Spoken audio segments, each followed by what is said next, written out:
Hello hello hello hello and welcome back. नमस्कार, कैसे हैं आप लोग। एक बार फिर बड़ी खुशी हो रही है आपके सामने ये बेहतरीन सेशन लाते हुए। आपने डिमांड करी थी कि sir electric charges and fields लाओ और हम लेके आ गए हैं। एक स्पेशल अनाउंसमेंट है बिग डैडी मैराथन जो मैं लेके आने वाला हूं। ये यूट्यूब इंडिया पे साल की आखिरी मैराथन होने वाली है। अगर आप चाहते हैं कि मैं लेके आऊं और एक दिन में पूरी 11वीं पूरी 12वीं विद कॉन्सेप्ट्स एंड बेहतरीन वाले क्वेश्चंस करवाऊं तो आपको कमेंट में लिखना है बिग डैडी मैराथन। ठीक है, चलिए आइए करते हैं शुरुआत। इलेक्ट्रिक चार्जेस एंड फील्ड्स की पहली चर्चा। चार्ज क्या होता है? चार्ज प्रॉपर्टी होती है किसकी? मैटर की, जिसके कारण मैटर अट्रैक्ट या रिपेल करता है। एक इंपॉर्टेंट शब्द है इंट्रिंसिक, मतलब ये मैटर की हमेशा से सोल प्रॉपर्टी रही है। ऐसा नहीं कि बाद में इसने एक्वायर करी है प्रॉपर्टी। चार्जेस दो प्रकार के होते हैं। लाइक चार्जेस करते हैं रिपेल, अनलाइक चार्जेस करते हैं attract. Repulsion is the sure test of charging, क्योंकि अट्रैक्शन एक चार्ज और एक न्यूट्रल बॉडी के बीच में भी संभव है। मैं रिपीट कर रहा हूं, अट्रैक्शन एक चार्ज और एक न्यूट्रल बॉडी के बीच में भी संभव है, जो कि आपने देखा इंडक्शन में। इसलिए हम कह रहे हैं कि अगर आपको यह पता करना है कि क्या दोनों बॉडीज चार्ज हैं तो उसका श्योर टेस्ट सिर्फ और सिर्फ रिपल्शन है। Repulsion is the sure test of charge. Neutral body has no charge, true या फॉल्स? ये बिल्कुल गलत स्टेटमेंट है। न्यूट्रल बॉडी वो बॉडी नहीं होती जिसके पास कोई चार्ज नहीं है। न्यूट्रल बॉडी वो बॉडी होती है जिसके पास कोई नेट चार्ज नहीं है, मतलब बराबर अमाउंट ऑफ पॉजिटिव और नेगेटिव चार्ज उसके पास है। ये मैंने आपको बताया है यहां पे। ये वो बॉडी है जिसमें कि बराबर अमाउंट ऑफ पॉजिटिव और नेगेटिव चार्ज। एक बॉडी से दूसरी बॉडी में अगर आपको चार्ज ट्रांसफर करना है, ध्यान से सुनना, एक बॉडी से दूसरी बॉडी में अगर आपको चार्ज ट्रांसफर करना है तो आप सिर्फ और सिर्फ इलेक्ट्रॉन्स को ट्रांसफर कर सकते हो। हमेशा इलेक्ट्रॉन्स का ट्रांसफर होते हैं। जिस बॉडी से इलेक्ट्रॉन निकला वो बनी पॉजिटिव, जिस बॉडी में इलेक्ट्रॉन गया वो बन गई negative. I hope that the point is clear. Properties of a charge, scalar होता है, इनवेरिएंट होता है, क्वांटाइज्ड होता है। सबसे महत्वपूर्ण प्रॉपर्टीज, स्केलर यानी नॉर्मल एडिशन करोगे, इनवेरिएंट यानी कि चार्ज को मोशन से कोई फर्क नहीं पड़ेगा। चार्ज रेस्ट पे है या चार्ज मूव कर रहा है उसकी वैल्यू पे कोई फर्क नहीं पड़ेगा। ठीक है, मास वेरी कर जाता है, आपको मालूम है। तो क्वांटाइज क्या होता है भाई साहब? कि जो टोटल चार्ज है वो हमेशा इंटीग्रल मल्टीपल ऑफ स्मॉल ई में मिलेगा। स्मॉल ई क्या होता है? 1.6 इंटू 10⁻⁻19 कूलम। अच्छी बात है। रेस्ट पे अगर चार्ज है तो उसके साथ एसोसिएट होती है इलेक्ट्रिक फील्ड। चार्ज अगर चल रहा है कांस्टेंट स्पीड पे तो इलेक्ट्रिक के साथ साथ मैग्नेटिक फील्ड, और अगर चार्ज एक्सेलरेट कर रहा है तो इलेक्ट्रोमैग्नेटिक वेव्स, इलेक्ट्रोमैग्नेटिक रेडिएशंस वो एमिट करता है। ठीक है, सवाल, proton neutron electron all are fundamental particles, true या फॉल्स? बिल्कुल गलत बात। क्यों? क्योंकि हमको पता है कि जो नई क्वार्क की डिस्कवरी है भाई साहब, उसमें यह पता चला कि प्रोटॉन और न्यूट्रॉन फर्दर डिविजिबल हैं क्वार्क में। तो इसका आंसर मैंने दे दिया फॉल्स। ठीक है, इन तीनों में से सिर्फ और सिर्फ इलेक्ट्रॉन ही वो क्वांटिटी है जो कि फंडामेंटल हम ट्रीट कर सकते हैं, जो फंडामेंटल होती है।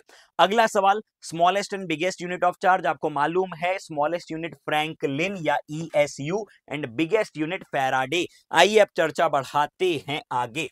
कूलम्स लॉ क्या कहता है? कूलम्स लॉ कहता है कि दो चार्जेस Q1 Q2 जो आपने कुछ R सेपरेशन पे रख दिया, उनके बीच में लगेगा फोर्स। अट्रैक्टिव होगा या रिपल्सिव वो उनके नेचर पे डिपेंड करेगा। फोर्स प्रोपोर्शनल होता है Q1 Q2 पे, इनवर्सली प्रोपोर्शनल होता है R स्क्वायर के।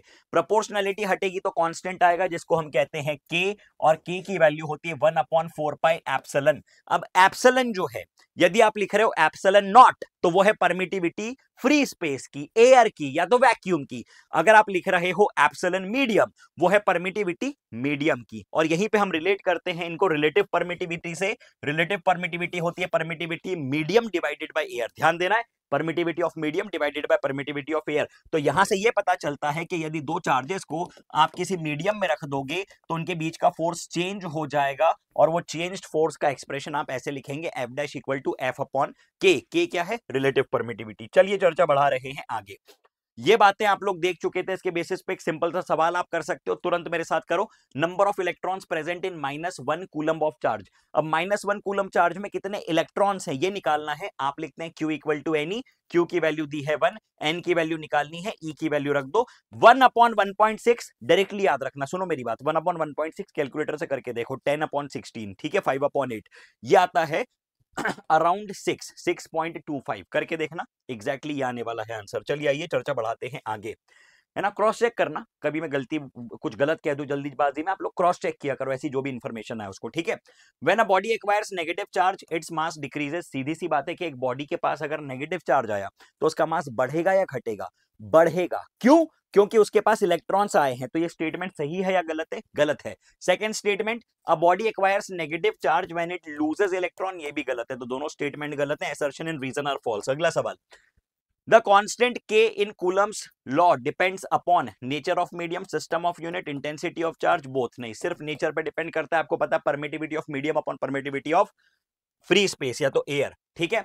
ऐसा unit of permittivity F equal to K Q one Q two by are square का फॉर्मूला है, उससे आप लोग एप्सिलॉन नॉट की यूनिट निकाल सकते हो। निकाल के देख लो, ये आ गई आपके सामने आंसर। चलिए आइए, न्यूट्रल पॉइंट, यदि आपके पास दो चार्जेस देके रखे हैं, यदि आपके पास दो चार्जेस देके रखे हैं और आप ये निकालना चाह रहे हो कि इनके बीच में नेट फोर्स, ध्यान से सुनना, इनके बीच में नेट फोर्स या तो नेट फील्ड कहां पे जीरो है, तो आपको क्या करना है, उस पॉइंट को x डिस्टेंस पे अज्यूम कर लो और आप क्या करोगे, दोनों फोर्सेस की वैल्यू F1 F2 को बराबर करोगे। लेकिन इसकी सिंपल KKT याद रखना है, क्या, d divided by root n plus one और d divided by root n minus one. Sir ये कब लगने वाली है यार, ये देख, x equal to d upon root n minus one, जब चार्जेस अनलाइक हो, यानी एक पॉजिटिव एक नेगेटिव हो, और x equal to d upon root n plus one जब चार्जेस लाइक हो, एक जैसे हो।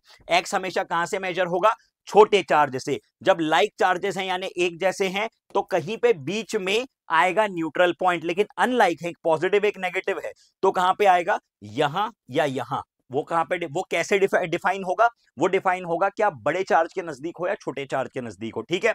मतलब कि अगर मान लो ये बड़ा चार्ज है माइनस क्यू और ये छोटा चार्ज है प्लस क्यू, तो प्लस के कारण रिपल्शन, माइनस के कारण अट्रैक्शन, लेकिन बड़े से आपको दूर जाना पड़ेगा तब वो फोर्स बैलेंस हो पाएगा। बोल इधर हाँ या ना। चार्ज डेंसिटी तीन प्रकार की होती है, लीनियर, एरियल और वॉल्यूमेट्रिक। लीनियर होती है lambda, linear charge density, D Q by D L, यहां से डी क्यू लिख सकते हो, lambda D L. Similarly area और volume charge density. Force on a rod due to a point charge, अगर आप निकालना चाहो तो क्या करना पड़ेगा भाई साहब, ये एक रॉड है और ये एक पॉइंट चार्ज है, इसका एक छोटा सा एलिमेंट ले लो जिसका चार्ज डी क्यू लिख दिया, कूलम्स लॉ का एक्सप्रेशन लिखा आपने डी क्यू, और इस चार्ज के लिए जो भी ये x डिस्टेंस है, और इसको कर दोगे इंटीग्रेट, एक्सप्रेशन आपके सामने लिखा हुआ है, ठीक है। अगली चर्चा, यदि आपके पास दो चार्जेस रखे हैं और उनको मैं एक थ्रेड से बांध दूं, तो वो क्या करेंगे, बाय डिफॉल्ट वो ऐसे किसी एंगल पे जाके मिल जाएंगे। यहां पे मैं फोर्सेस बैलेंस कर रहा हूं, नीचे लग रहा है mg, यहां लग रहा है टेंशन, टेंशन का एक कंपोनेंट बैलेंस कर रहा है mg को, टेंशन का दूसरा कंपोनेंट इलेक्ट्रोस्टैटिक फोर्स को बैलेंस कर रहा है।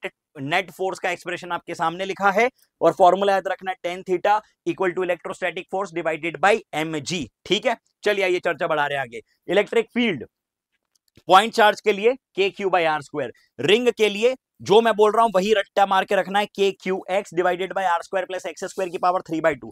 सर कैसे याद रखें, कैसे याद रखें, देख भाई, अगर तू x की वैल्यू जीरो करता है तो नेट एक्सप्रेशन जीरो बनना चाहिए, जीरो रख दे, नेट एक्सप्रेशन जीरो बन रहा है, सेंटर पे जीरो आएगी ना, बिल्कुल। ये मैक्सिमम कहां पे होगी सर, जैसे जैसे हम आगे बढ़ेंगे एक पॉइंट पे मैक्सिमम होगी, उसके बाद ये मिनिमम हो जाएगी, फिर जाके एंड पे इंफिनिटी पे जीरो। मैक्सिमम होती है एक पर्टिकुलर पॉइंट पे, और वो वैल्यू कितनी होती, कहां पे होती है वो मैक्सिमम, वो होती है plus minus R by root two पे, plus minus R by root two, मतलब कि यहां पे आर बाय रूट टू और यहां पे r by root two. Sector of ring के लिए बात करें, एक्सप्रेशन याद रखना है 2k lambda by r into sine of theta by 2, थीटा है इनके बीच का एंगल। इनफाइनाइट वायर के लिए याद कर सकते हो आप direct expression 2k lambda by R bracket sine of alpha plus beta I cap, मतलब इसका x component, cos of alpha plus beta J cap, इसका y कंपोनेंट, ठीक है। चलिए आइए चर्चा बढ़ा रहे हैं आगे।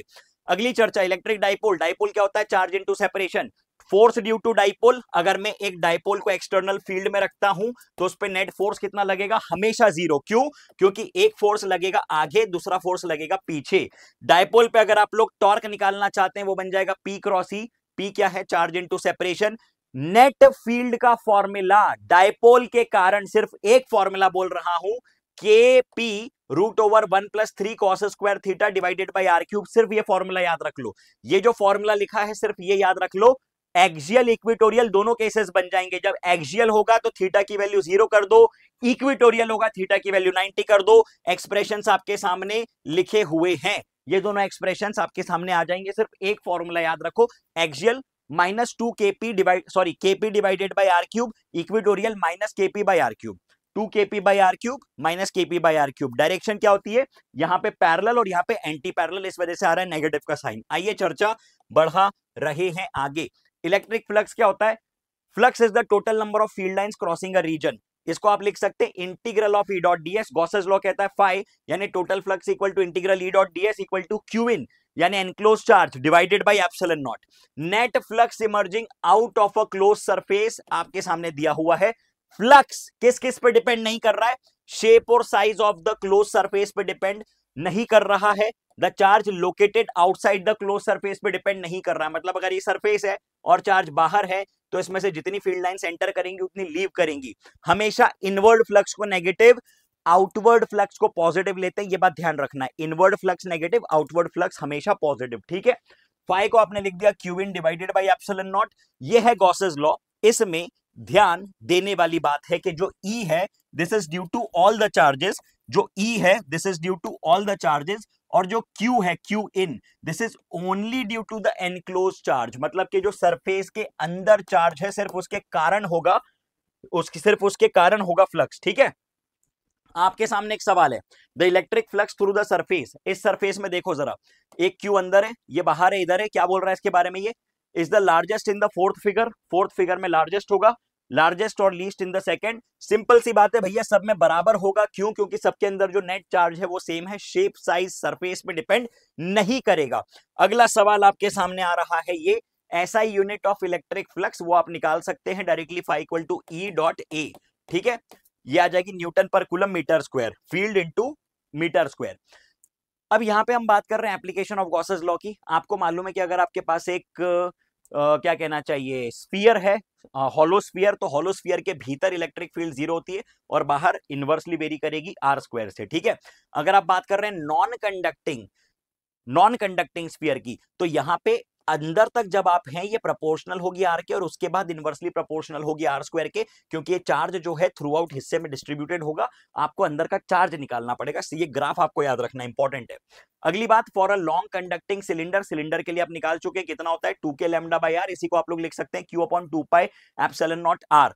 Electric intensity at a point near a charge conductor. देखो अगर थिन, सुनना मेरी बात ध्यान से, सुनना, थिन शीट है, बात ध्यान से सुनना, थिन शीट है, थिन के लिए होता है sigma divided bye 2 epsilon not. लेकिन अगर थिक शीट है तो थिक शीट के लिए होता है मेरे भाई, थिक शीट के लिए होता है sigma divided by epsilon naught, क्योंकि आप सिर्फ एक सरफेस के कारण निकालोगे। Mechanical pressure on a charge conductor sigma square upon 2 epsilon naught, ये थिन शीट का एक्सप्रेशन आपके सामने लिखा हुआ है, ठीक है। चलिए, तो this was the lecture for electric charges and fields. अगला सेशन कौन सा चाहिए कमेंट में बताना। Okay bye, take care, thank you.